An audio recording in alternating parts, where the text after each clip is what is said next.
cabelos brancos não enganam. O meu convidado de hoje tem vida. E que vida! Aos 79 anos, Mário Zambojal é um dos grandes deste mundo feito das palavras. Artesão do efêmero, foi jornalista da Bola, chefe de redação do Record, talento do século do Diário de Notícias, diretor do Sete e do Tal e Qual. Escreveu histórias do fim da rua, mas também livros que nos serpenteiam o imaginário. Autênticos exercícios de estilo, verdadeiros cafunés na inteligência. Mário Zambojal, ainda bem que vieste. Este lançamento brinca com alguns dos nomes dos teus livros, Histórias do Fim da Rua, Cafuné ou Serpentina, mas o teu best-seller, enfim, de 1980, passaram 35 anos, É o inevitável. A Crónica dos Bons Malandros. É inevitável que falemos disso, é inevitável que sejas conhecido por isso. Pois. Deixa-me fazer-te aqui uma ligeira provocação, em jeito de brincadeira. Se a reescrevesses agora, 35 anos depois, encontrarias personagens reais para aquela quadrilha? Sim, não no sentido total da palavra de andarem a roubar, no sentido total e mais incisivo da palavra, mas há muitos malandros que nem sequer são tão bons, não é? Aliás, estamos a atravessar uma fase da vida que se olha... eu tenho esta idade, estou a meses de chegar aos 80, espero lá chegar rijo e de boa sorte, e portanto tenho vários períodos de vida portuguesa já para comparar. Portuguesa e a vida tal como vivia. E estas comparações levam-me a cotejar estilos de vida, coisas de que se gostava, companheirismos, não companheirismos, os antes das tecnologias e depois das tecnologias, que vieram alterar todo. Já lá vamos. E esta coisa dá-me uma imensa curiosidade. E cotejar isto dá-me coisas muito boas de progresso e coisas muito aborrecidas. Esta fase que vivemos, que fase é esta? É uma fase confusa de transição para alguma coisa que terá que ter, no meu entendimento, tão superficial, alguns retrocessos no sentido de reencontrar os encantos do humanismo e da humanidade, do uma espécie convívio de dar um passo atrás para dar dois à frente, é isso? O convívio das pessoas com as pessoas, que não há nada melhor no mundo, que é as pessoas como as pessoas. Tu és um amante de pessoas, de resto, aliás. Não as pessoas serem comandadas pelas máquinas e ocuparem-se das máquinas dias inteiros e ser a máquina que dá o risco à vida das pessoas. E esse reencontro do ser humano com ele próprio, que é como nós estamos aqui a falar, olhos nos olhos, tranquilamente, dá esta... É inevitável, porque neste momento as máquinas com todas, as tecnologias com todas as suas maravilhas, está a fazer também uma desumanização. E está a fazer, além do desemprego brutal que eu previa há 30 anos, e riam-se de mim quando eu dizia, isto vai dar um desemprego. E quando vierem esses robôs todos que nem pedem aumento de salário, isto vai dar uma coisa. Bem, tu estás-me a dar a volta ao guião, portanto vamos desmontar esta nossa conversa. Então vamos lá recomeçar isto com as máquinas. Mas não é inevitável que... achas que é possível voltar, dar esse passo atrás? Achas que as máquinas e toda a panóplia de oferta e de serviços que elas nos permitem não vai fazer com que haja sempre uma espécie de muro invisível entre as pessoas? Claro que vai haver sempre alguma coisa, porque é o aparecimento das novidades traz novidades, não é? O aparecimento das novidades tecnológicas traz novidades de comportamentos. Isso é inevitável. Agora, o homem é um ser com a capacidade da sobrevivência. E quando vê que se caminha para fossos, como seja as brutalidades de desemprego, os isolamentos, as depressões causadas pelos isolamentos de pessoas que não falam com pessoas, tudo isso.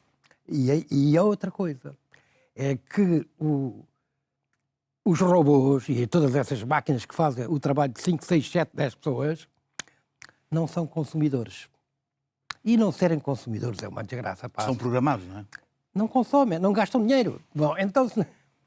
E isto vai ser um choque brutal quando cada vez há mais produtores que são robôs, que são máquinas, produzem.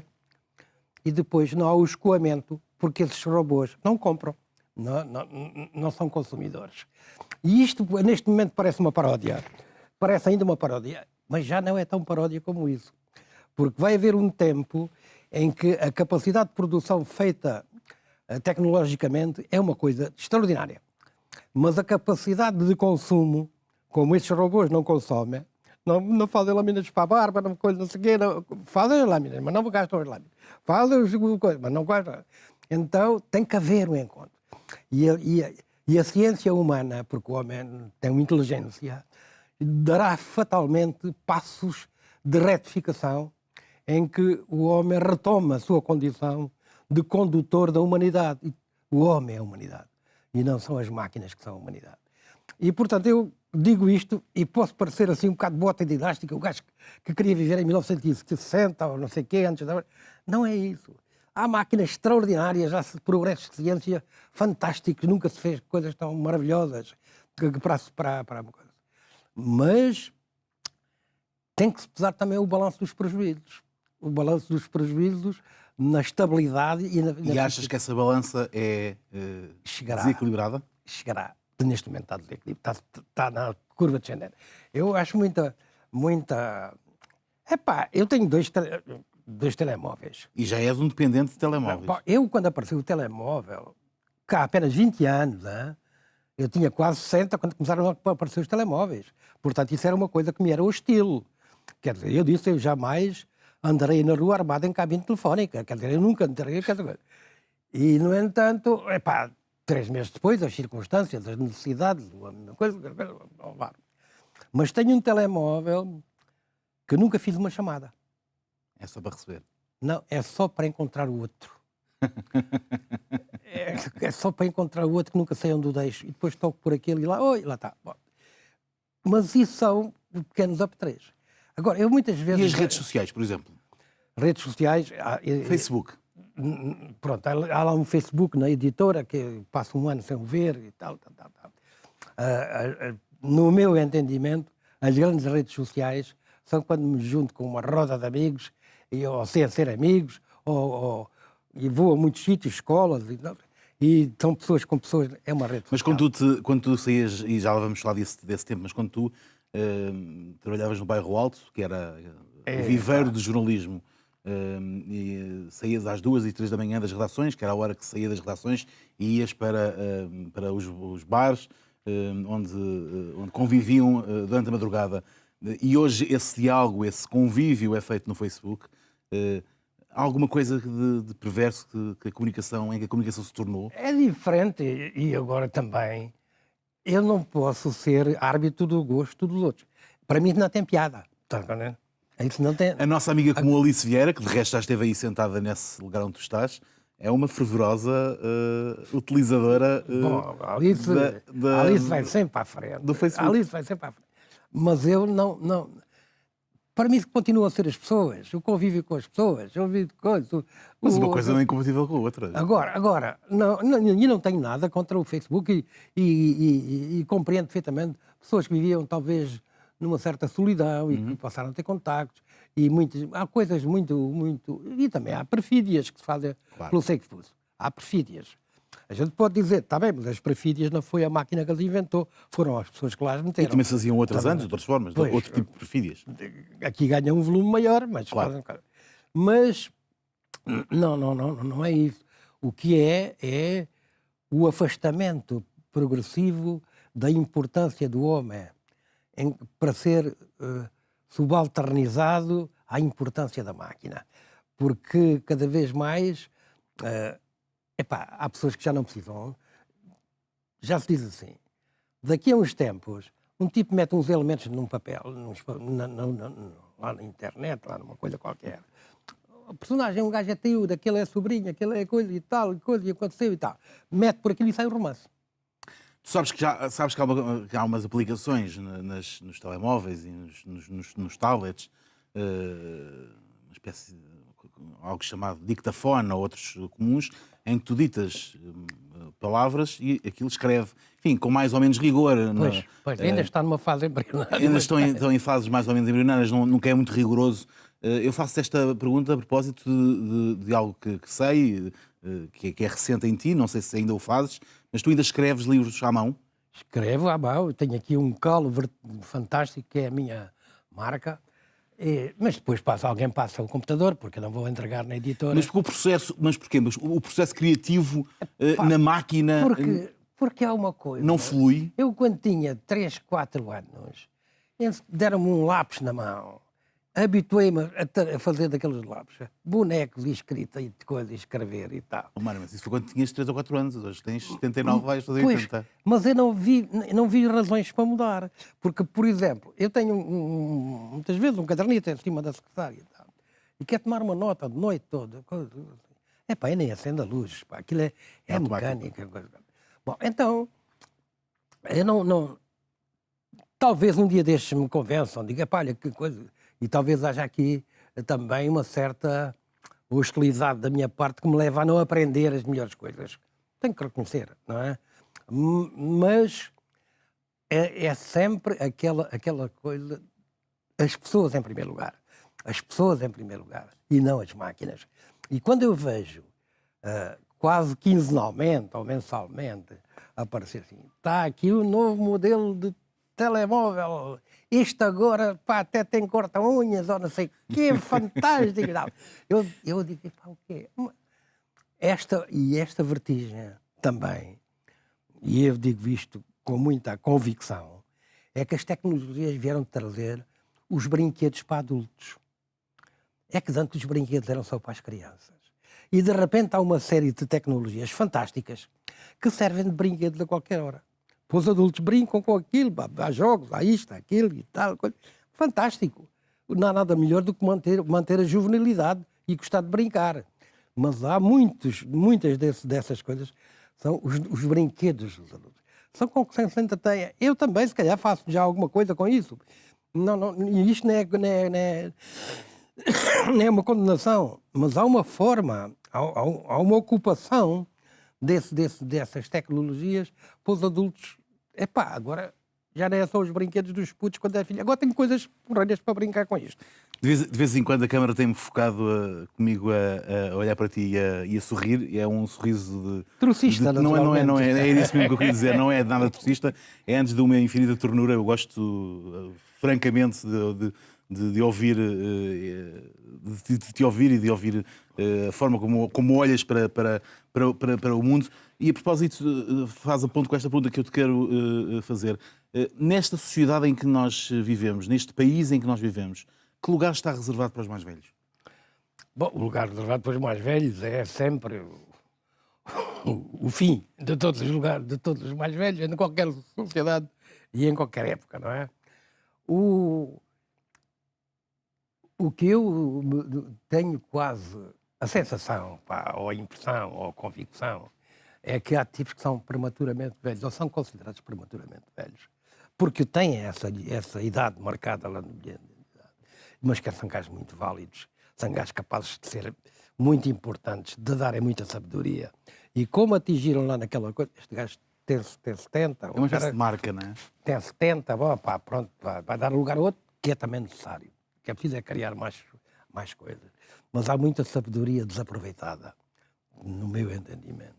Eu não sei de nada, mas vejo nos mais variados campos aí das atividades e das ciências pessoas extraordinárias, vai para casa e levam para casa o saber, um saber acumulado durante muitos anos. Não sei como se faz, mas tem que haver uma forma de aproveitar a sabedoria e os talentos que estão para aí arrumados. Há 2 anos há cerca de 2 anos, tu foste desafiado a lançar e a dirigir o jornal Sénior, que acabou por não sobreviver à ditadura das vendas, dos custos, do mercado.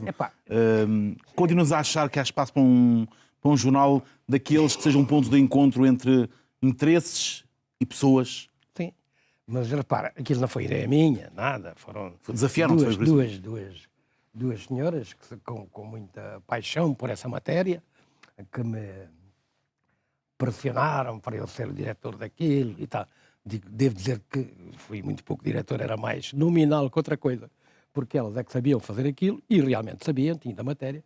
Fizeram, no meu entender, eu ia lá uma vez ou 2 por semana, fizeram, no meu entender, um jornal muito bem feito, com muitas coisas boas, mas depois pronto, há a chamada ditadura do mercado. E esta coisa do mercado é o novo rei universal. Estás a ver? Eu sei, o dinheiro sempre teve o seu peso, o seu comando e as suas coisas. Agora, é excessivo a forma como tudo está sujeito às contas imediatas, dá, não dá, contas são matéria, e estamos todos sobre esta coisa do mercado. E dos imperadores do mercado... Não há tempo. Não há. E os imperadores do mercado são aqueles que podem mexer com uma sociedade inteira, tirando daqui, pondo dali. Bom, então, é uma característica deste tempo. Eu não vou dizer porque também já cá andei. Por exemplo, sempre os jornais se venderam. Os jornais sempre foram, de certo modo, um objeto de mercado, sempre se venderam. Sempre tiveram a publicidade, que era um objeto também de mercado, não é? Mas não tinha, o mercado não tinha a força, a importância na feitura de um jornal como tem agora. Porque agora... Sobretudo o mercado é essa entidade abstrata. Hoje o mercado é uma espécie de entidade abstrata, não é? E o mercado, omnipresente. Exato. E o mercado, muitas vezes, é também aquilo que depende do respeitável público. O respeitável público é que é o mercado.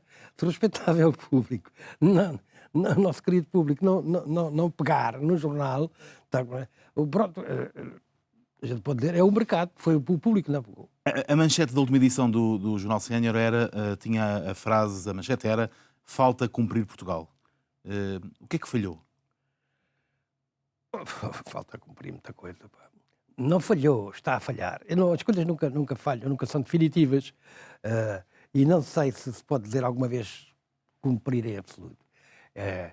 Eu, nestas fases diferentes, porque eu sou da primeira metade do século, não é 19, é 20, sou da primeira metade do século XX, e, portanto, já acompanhei muito Portugal, já acompanhei muita coisa. E, portanto, tenho ou evoluções extraordinárias, estagnamentos dolorosos, depois outras evoluções, depois outras esperanças. Eu, aqui há 20 anos, esperava que Portugal tivesse diferente.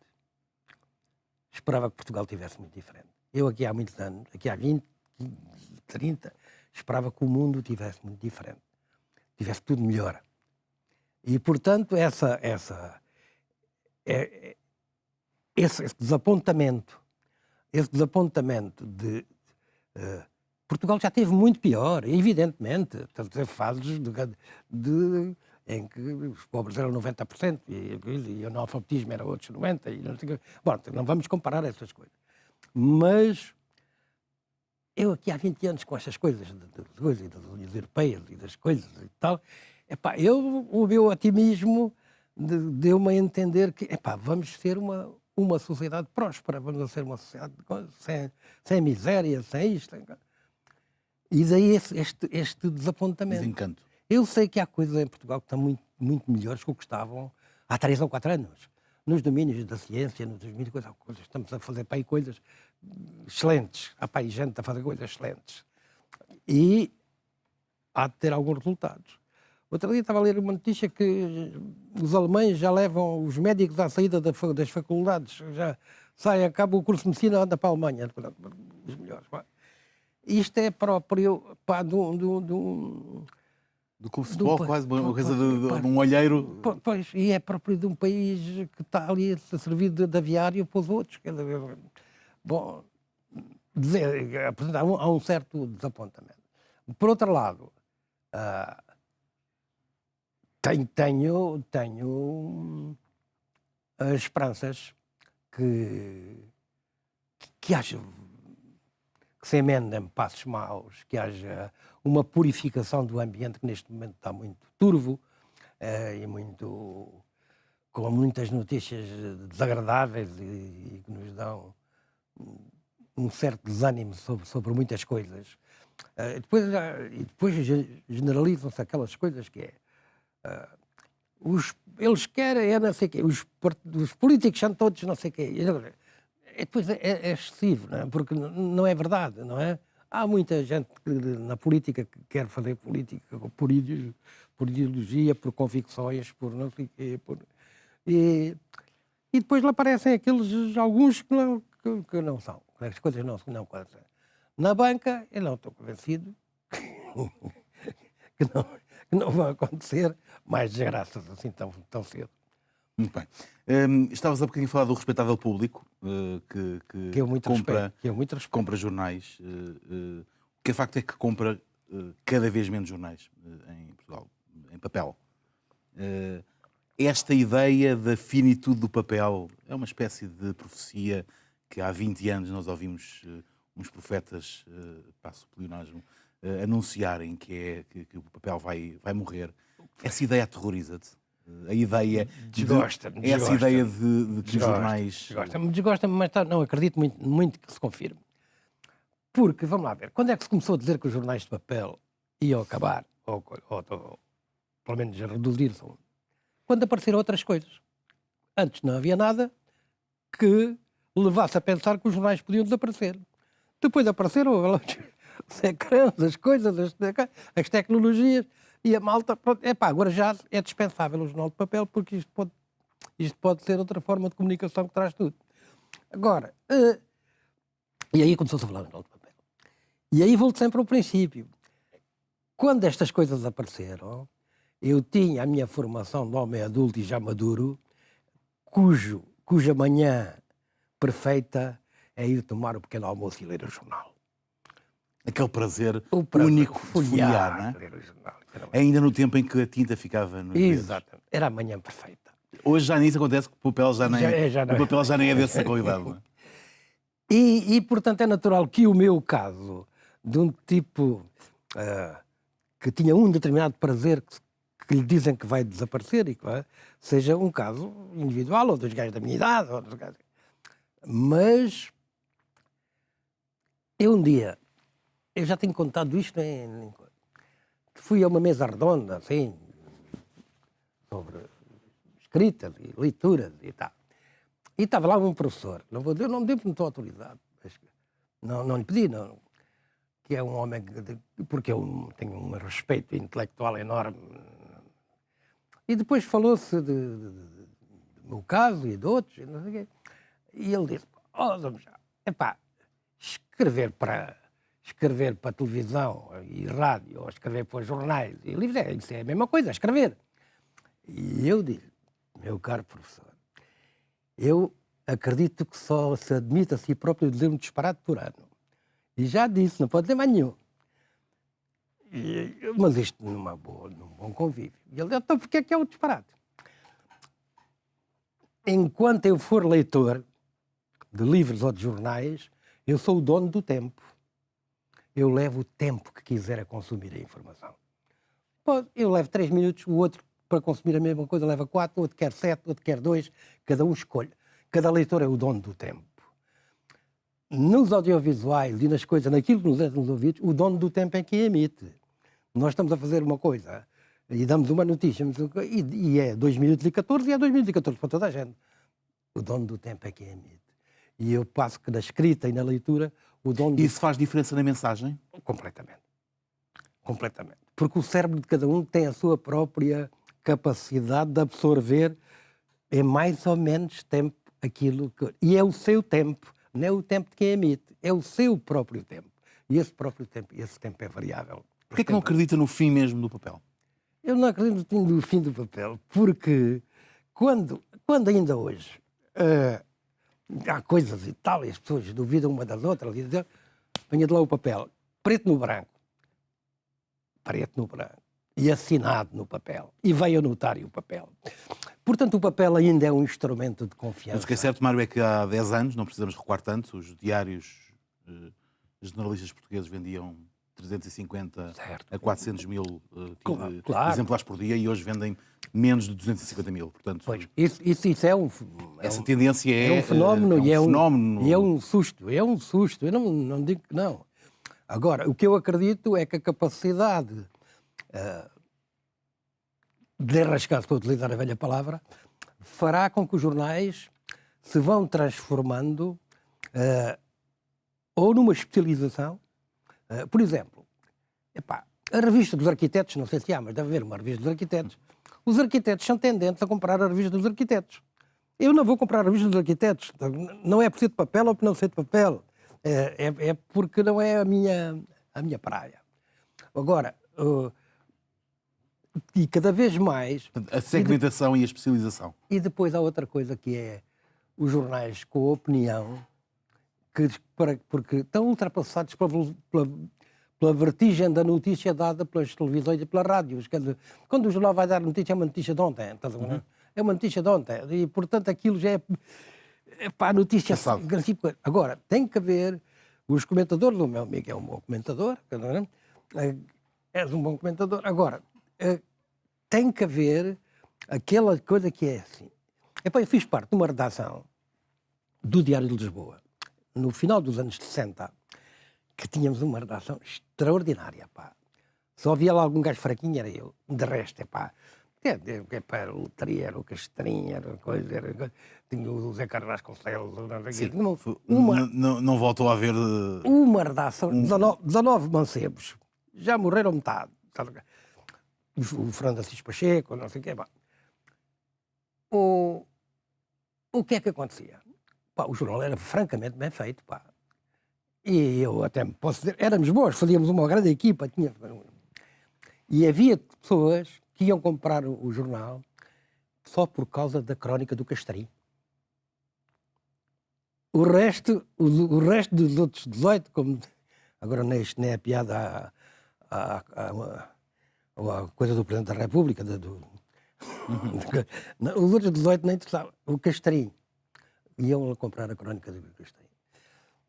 Porque era uma coisa extremamente impressiva, opinativa, crítica e marcante. E, portanto, eu penso que, tal como não acredito que o prazer da leitura se esfume por completo, não acredito, também, quando os jornais tiverem, muitas vezes, essa coisa do prazer e do gosto e do proveito da leitura, mais que o que têm, porque não deixaram de ter bolas, mas... e há bons cronistas, mas muitas vezes terá que ser mais aquela coisa, vou comprar o jornal, hoje é o dia da crónica de fulano, hoje é o dia da crónica, hoje há isto, hoje há aquilo. E é por aí, por esse fenómeno de identificação que tu acreditas que o papel pode sobreviver. A tua carreira é uma carreira muito de grande versatilidade. Na Bola, o Diário de Lisboa, o Record, o Diário de Notícias, o Século, o Jornal... tal e qual, enfim, foram muitos os jornais... Eu verdadeiramente nunca tive uma carreira das caminhonetas. Eu fui andando aos solavancos da própria vida, dos próprios imprevistos, das próprias coisas que me convidavam para isto, e às vezes entusiasmava de tá bora fazer isso. E nunca fiz planos na minha vida. Nunca fiz planos. Nunca disse, para o ano ou daqui a ano. E eu um dia estive estava num almoço, estavam jornalistas, muitos jornalistas, e houve um tipo que se levantou e disse, e agora vou aqui beber este copo à saúde do único português morto ou vivo que foi chefe de redação do Século e chefe de redação de Notícias. E eu olhei para lá, e era eu, fui eu. Porque eu não aguentava mais 4, 5 anos no jornal. Mesmo que tivesse um bom salário e que fosse a figura mais importante da casa, mas eu queria sempre coisas novas. Porque a rotina assusta-te? A rotina desgasta, cansa, às vezes desencanta. Quer dizer, outra vez a mesma coisa. E aqui nesta casa tive eu 20 anos. Mas tive 20 anos na RTP, mas fiz coisas muito diferentes. Viajei cá dentro de coisas, desde o desporto à cultura, as coisas dos magazines, e disto e daquilo. Portanto, é um espaço que me permitia ir fazendo as mudanças convenientes à minha própria inquietude mental, que às vezes digo, outra vez, já cansa. Permitiu-me estar aqui 20 anos e ter daqui magníficas... e outras, às vezes... Outro dia, o ano passado, apanhei um choque brutal. Estava em casa, não sabia de nada. E agora há estas modernidades com que eu nunca concordei.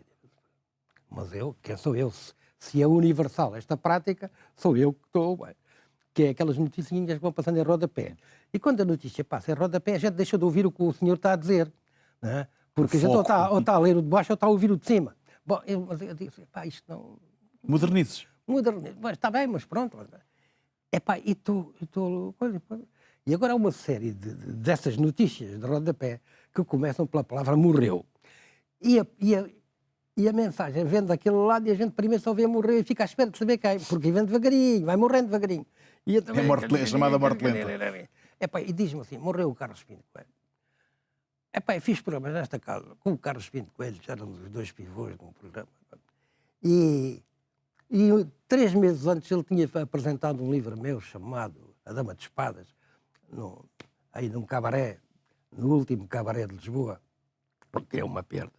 Ninguém lamenta essas coisas, eu lamento, porque as cidades também têm que viver dos seus prazeres e das suas tradições, mas pronto, teve lá o Carlos Pinto que veio apresentar esse livro, e de repente vês como o homem morreu, eu digo, mas o que é isto, pá? Eu nem acreditava.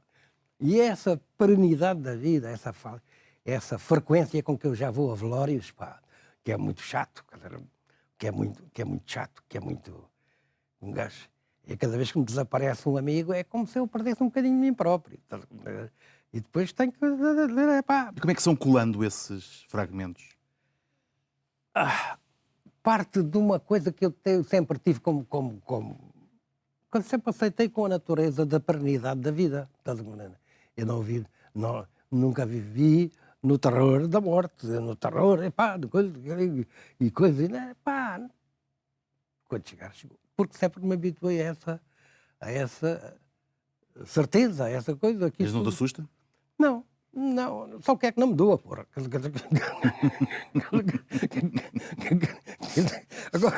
Agora, quando chegar, chegou, porque é inevitável. É essa perenidade da vida que te fez viver sempre de uma forma muito intensa. A tua vida foi sempre vivida de uma forma muito intensa, não só no trabalho, mas também nos prazeres da vida. Tu, aliás, creio que fazes parte daquele grupo de profissionais do tempo em que os jornais, já o disse há bocadinho, se faziam no Bairro Alto, que é aquele tempo...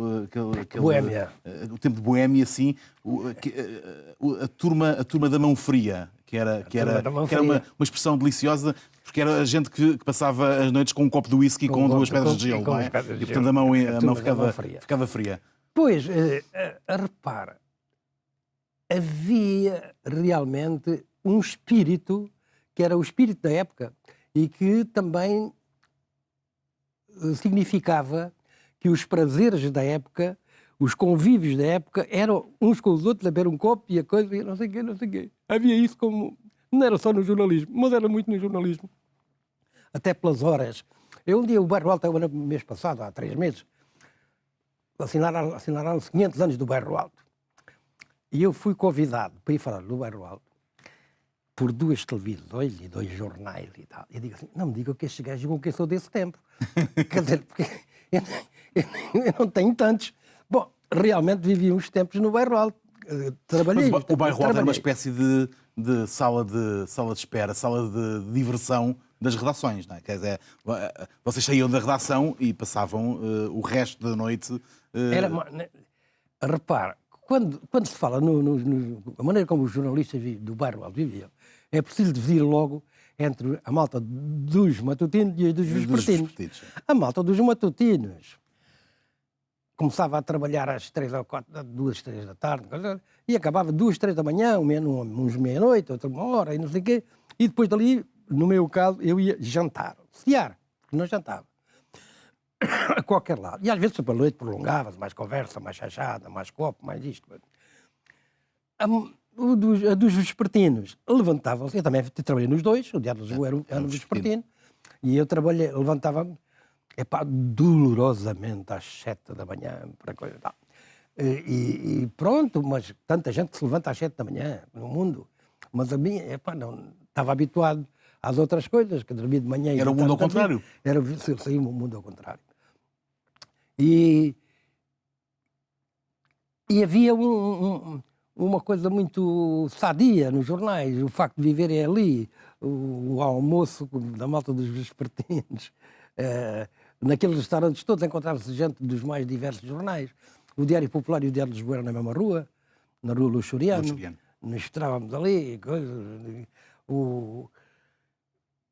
e depois, pronto, havia muito convívio. E aquele pequenino mundo que é o Bairro Alto tinha uma concentração de jornalistas e de casas de fado e de boémias depois à noite.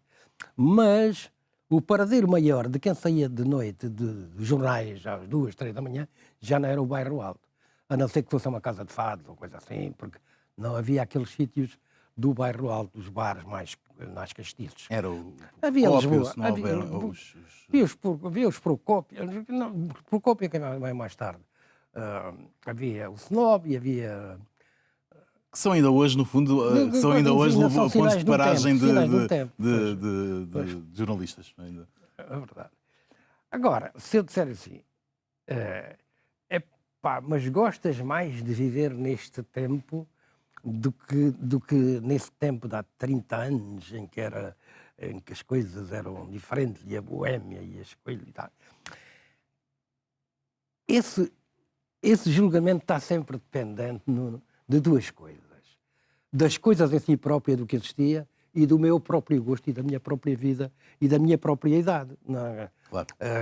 Eu hoje... E das circunstâncias que te rodeiam.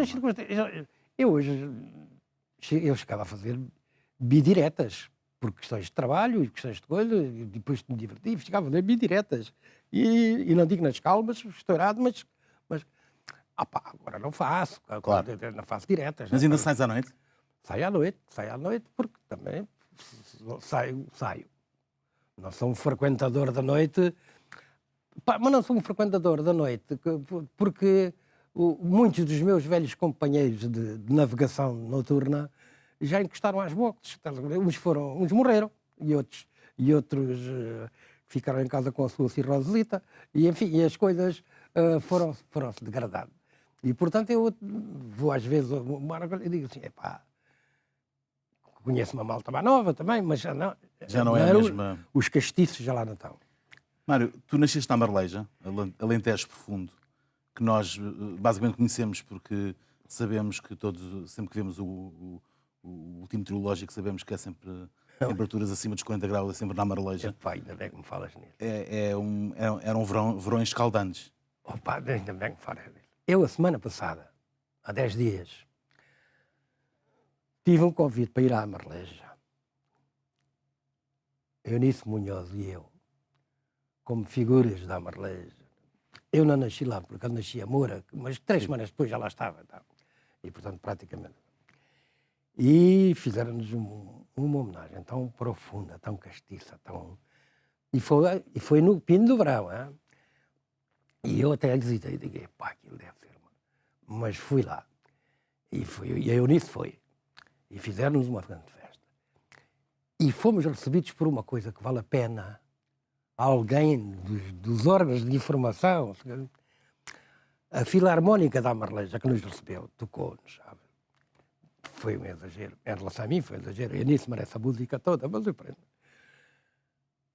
Tem 157 anos. Sem interrupções. É a mais antiga do país. Sem interrupções. Tem dado gente para orquestras e para coisas... Porque há 157 anos que ali se ensina música, se aprende música e se distribui música por várias coisas do país. E se seguem dali para outros ramos do conhecimento, outros ramos do divertimento e outras coisas assim. E se eu tiver que meter alguma vez alguma cunha, olha para a orquestra, para a Filarmónica da Marleja, ou a banda, o que quiserem chamar, porque tem 157 anos. Já é quase da idade do país, 157 anos. E eu fiquei assim, a ouvi-los. Não estavam todos, porque alguns estão fora. Mas que bem que tocam, pá. E é uma geração onde estão garotos também já, que é já a garantia de que... Em 30 segundos consegues recordar a tua infância na Marleja? O que é que resta desse? O que é que resta do Mário? A minha infância na Marleja... Irrequieto, mau aluno, rebelde... A minha infância na Marleja foi muito curta porque eu saí com 4 anos. Mas ainda andei numa escola pré-primária. E aí estive lá no tempo da Guerra Civil de Espanha, porque eu nasci em 36, e fui nas casas da Marleja, e na minha casa, Eu tenho ideia, às vezes já não sei se sou eu que estou